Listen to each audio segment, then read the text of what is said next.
Hai guys, Assalamualaikum warahmatullahi wabarakatuh. Selamat datang kembali di Andrix Channel.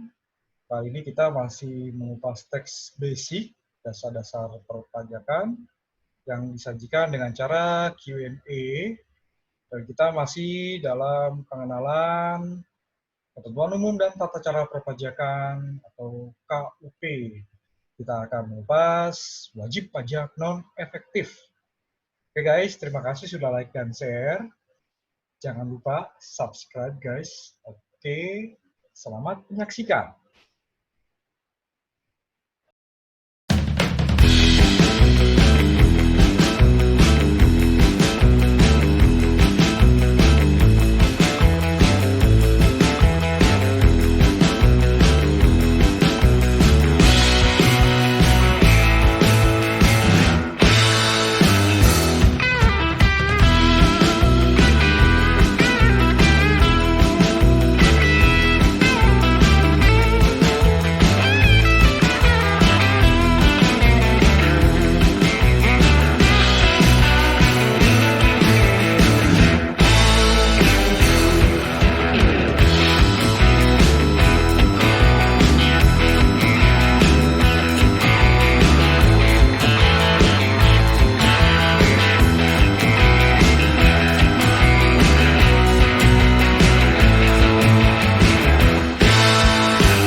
Wajib pajak non-efektif adalah wajib pajak orang pribadi yang tidak melakukan pemenuhan kewajiban perpajakannya, baik berupa pembayaran maupun penyampaian surat pemberitahuan masa, SPT masa, dan atau surat pemberitahuan tahunan, SPT tahunan, sesuai dengan ketentuan peraturan perundang-undangan perpajakan, yang nantinya dapat diaktifkan kembali.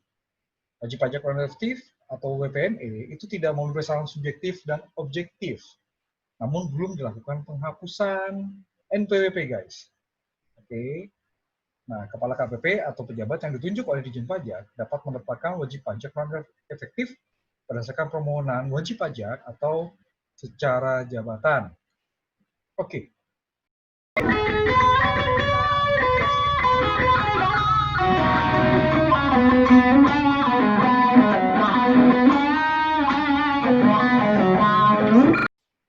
Penetapan wajib pajak non-efektif dilakukan atas wajib pajak yang memenuhi beberapa kriteria.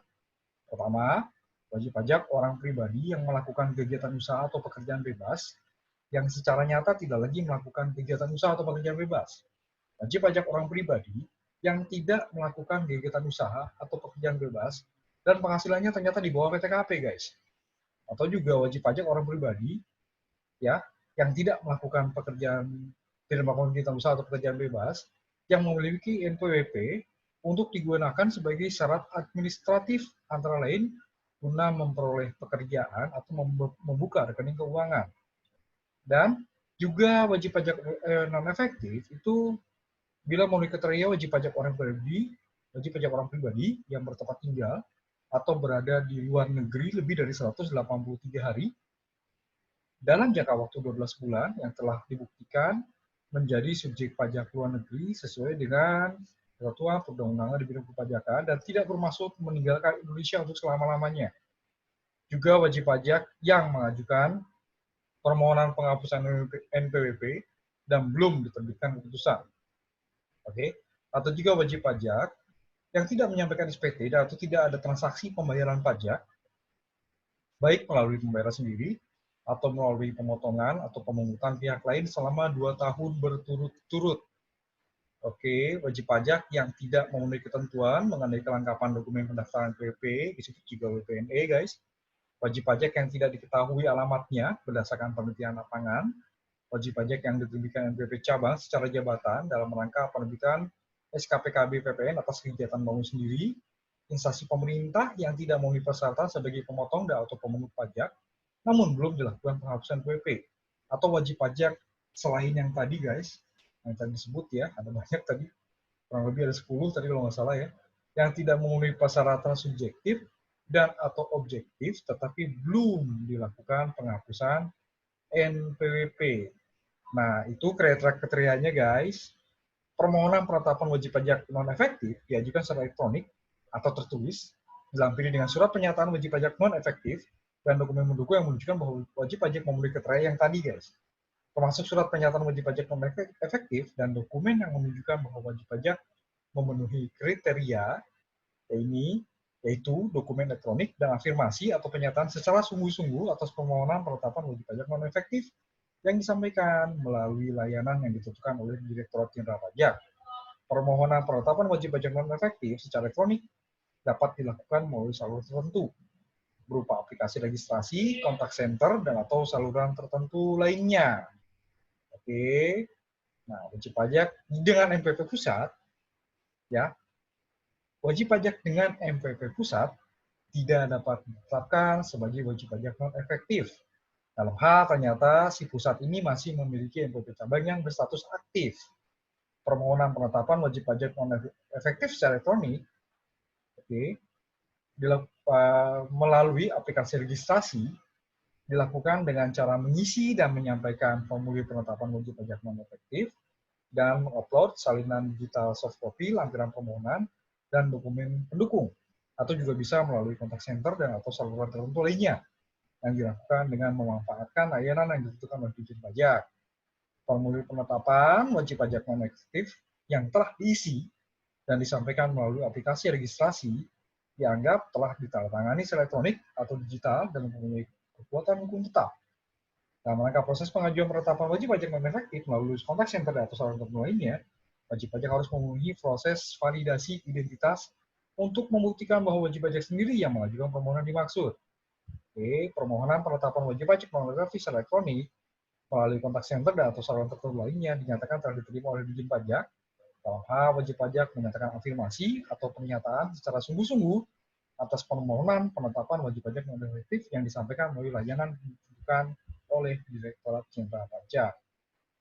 Nah, begitu guys. Jadi di sini ada langkah-langkahnya ya. Ya, kalau ternyata sudah menyampaikan surat yang tadi kepada wajib pajak akan diberikan BPE, ini tadi secara elektronik ya. Dalam hal memenuhi ketentuan. Bila ternyata tidak memenuhi ketentuan, maka di sini permohonan dianggap tidak diajukan dan pihak Dijen Pajak akan mengirimkan email ke alamat email wajib pajak yang terdaftar di Dijen Pajak, atau di pejabat yang ditunjuk oleh Dijen Pajak tidak memproses lebih lanjut permohonan wajib pajak untuk permohonan yang disampaikan melalui kontak center. Jadi memang kuncinya di sini adalah persyaratan ya guys ya. Oke, persyaratan-persyaratan di sini. Nah, bila ternyata dilakukan secara manual atau tertulis guys, maka di sini wajib pajak harus mengisi menandatangani formulir penetapan wajib pajak non-efektif dan melampirkan pernyataan wajib pajak non-efektif dan dokumen pendukung. Oke, di sini bisa langsung datang ke kantor pajak atau juga melalui pos atau melalui perusahaan jasa ekspedisi guys. Nah, dalam hal permohonan penuhi ketentuan, maka seperti biasa Dijen Pajak akan memberikan bukti penerimaan surat. Bila ternyata tidak memenuhi syarat, ya, maka pihak otoritas pajak akan mengembalikan permohonan kepada wajib pajak secara langsung untuk yang disampaikan langsung, atau secara tertulis dengan menyampaikan surat pengembalian permohonan melalui pos, perusahaan jasa ekspedisi, kurir, dan dengan bukti penerimaan surat. Oke. Nah, dalam hal permohonan terima oleh KP2KP, Kepala KP2KP menuliskan permohonan tersebut ke KPP pada hari yang sama dengan syarat permohonan diterima. Oke guys, jadi ini hal-hal yang harus kita lakukan ya untuk ingin mengajukan WPNE. Pertama tadi setelah terpenuhi syaratnya, mengajukan permohonan beserta dokumen pendukung, setelah menerima bukti penerimaan elektronik atau bukti penerimaan surat, maka pihak Dijen Pajak akan melakukan kesesuaian permohonan. Mereka akan melakukan yang namanya penelitian, guys. Sesuai nggak permohonan, ya, dengan ketentuan-ketentuan tadi ya, persyaratan, ya, apakah memang memenuhi untuk apa? Tidak lagi memenuhi persyaratan subjektif dan objektif. Nah, setelah diteliti, maka hasil penelitian, berdasarkan hasil penelitian, akan memberikan keputusan menerima permohonan dengan menerbitkan surat pemberitahuan penetapan wajib pajak non efektif bila memenuhi kriteria, atau menolak permohonan dengan menerbitkan surat penolakan penetapan wajib pajak non efektif bila tidak memenuhi kriteria. Oke guys, jadi itu alurnya ya, alurnya itu guys. Nah, kemudian keputusan diterbitkan sama seperti yang sebelumnya ya, 5 hari guys. Setelah Kepala KPP atau pejabat yang ditunjuk oleh Dijen Pajak menerbitkan BPE atau menerbitkan BPS. Oke, Kepala KPP yang ditunjuk Dijen Pajak menyampaikan keputusan melalui email, ya, atau secara langsung, atau melalui pos, atau juga jasa ekspedisi dan jasa kurir dengan bukti pengiriman surat. Kepala KPP secara jabatan dapat menentukan wajib pajak non efektif dengan memberikan surat pemberitahuan penetapan wajib pajak non efektif berdasarkan data atau informasi yang menunjukkan bahwa wajib pajak ternyata memang tidak memenuhi kriteria sebagai wajib pajak, guys. Oke, ini kalau tadi kan secara permohonan, ini kalau secara jabatan langsung, guys. Mendapatkan surat pemberitahuan sama ya alurnya lewat email, secara langsung, pos, ekspedisi, kurir dengan bukti pengiriman surat. Nah, itu guys. Apa kriterianya dan bagaimana untuk mengajukan permohonan wajib pajak non efektif atau juga penetapan wajib pajak non efektif secara jabatan oleh pihak otoritas.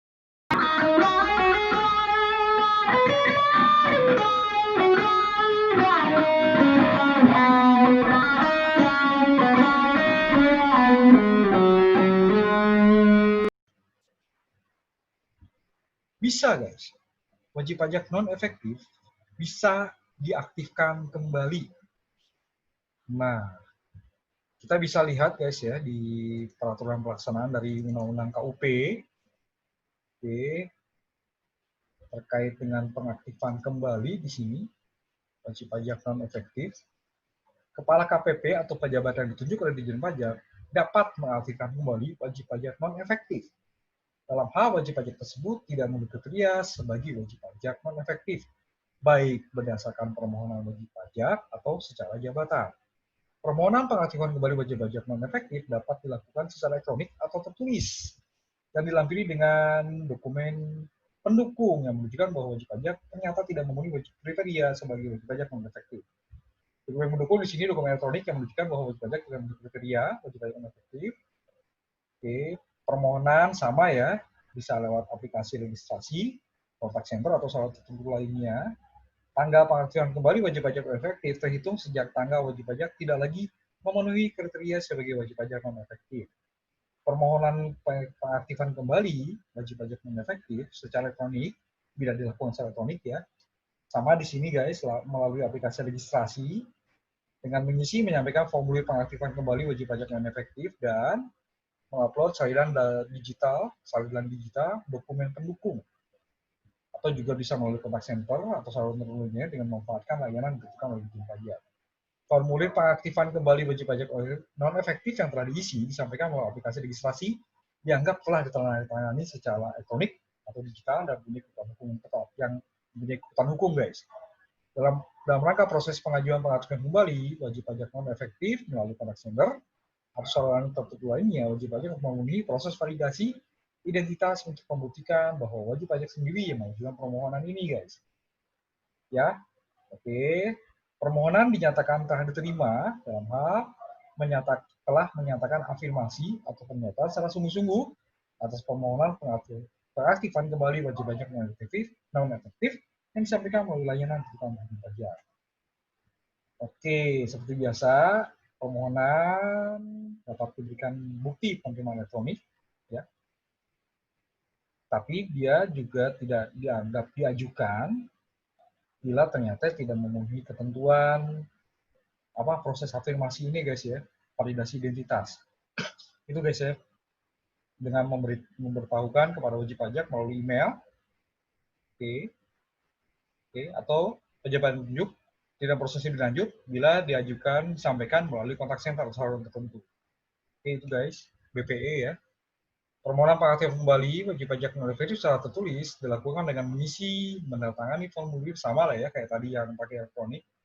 Isi formulir, tanda tangani, lampirkan dokumen pendukung guys. Datang langsung ke KPP atau KP2KP atau melalui pos dengan bukti pemenuhan surat, atau bisa juga lewat jasa ekspedisi atau kurir sama dengan bukti pengiriman surat ke KPP tempat wajib pajak terdaftar. Permohonan bila ternyata memenuhi ketentuan, maka memberikan BPS. Dalam hal tidak memenuhi ketentuan, mengembalikan permohonan, baik secara langsung atau melalui pos, ekspedisi, kurir, dan sebagainya. Nah, dalam hal permohonan pengaktifan kembali wajib pajak non efektif diterima, pada KP2KP, Kepala KP2KP menuliskan permohonan ke KPP pada hari kerja yang sama dengan syarat permohonan terima. Nah, ini guys. Selanjutnya guys ya, Kepala KPP dapat melakukan pengaktifan kembali wajib pajak non efektif secara jabatan. Ini kalau secara jabatan ya, dengan menerbitkan surat pemberitahuan pengaktifan kembali wajib pajak non efektif dalam hal terdapat data informasi menunjukkan bahwa wajib pajak tidak lagi memenuhi kriteria sebagai wajib pajak non efektif. Data informasi ini meliputi wajib pajak menyampaikan SPT masa atau SPT tahunan. Wajib pajak melakukan pembayaran pajak, wajib pajak melakukan kegiatan usaha atau pekerjaan bebas, wajib pajak diketahui atau ditemukan alamatnya, wajib pajak melakukan pelaksanaan hak dan pemenuhan kewajiban perpajakan lainnya. Jadi dia bisa secara jabatan bila 5 tadi guys. Berdasarkan permohonan pengaktifan kembali wajib pajak non efektif yang telah diberikan BPA atau BPS, Kepala KPP dan pejabat yang ditunjuk oleh Dijen Pajak melakukan penelitian terhadap kesesuaian permohonan. Oke, kalau ternyata di berdasarkan hasil penelitian kesesuaian permohonan, maka menerima permohonan, menerbitkan surat pemberitahuan pengaktifan kembali wajib pajak non efektif, dalam hal tidak lagi mendeklarasikan sebagai wajib pajak non efektif, atau menolak permohonan dengan memberikan surat penolakan pengaktifan kembali wajib pajak non efektif, dalam hal wajib pajak memenuhi kriteria wajib pajak non efektif. Oke, keputusan yang barusan guys terbit 5 hari kerja setelah Kepala KPP atau pejabat ditunjuk oleh Dijen Pajak menerbitkan BPE atau menerbitkan dan memberikan BPS dan disampaikan melalui email atau pos atau ekspedisi atau kurir dengan bukti penerimaan surat. Nah, itu guys terkait dengan wajib pajak non efektif ya. Kriterianya ada guys, memenuhi atau tidak, balik lagi. Ya, kalau ternyata memang tidak efektif lagi ya ngapain lagi jadi wajib pajak gitu ya. Tapi sepanjang syaratnya dipenuhi tadi guys, dan bisa diaktifkan kembali bila terdapat indikasi-indikasi wajib pajak memang tidak memenuhi lagi kriteria sebagai wajib pajak non efektif. Oke guys, ini terkait dengan wajib pajak non efektif. Oke, sampai jumpa di video Andrik channel berikutnya. Kita masih ada lagi terkait NPWP guys, materi penghapusan NPWP ya. Oke, tunggu di video Andrik channel berikutnya. Baik, terima kasih telah menyaksikan, juga sudah like dan share. Oke, wassalamualaikum warahmatullahi wabarakatuh.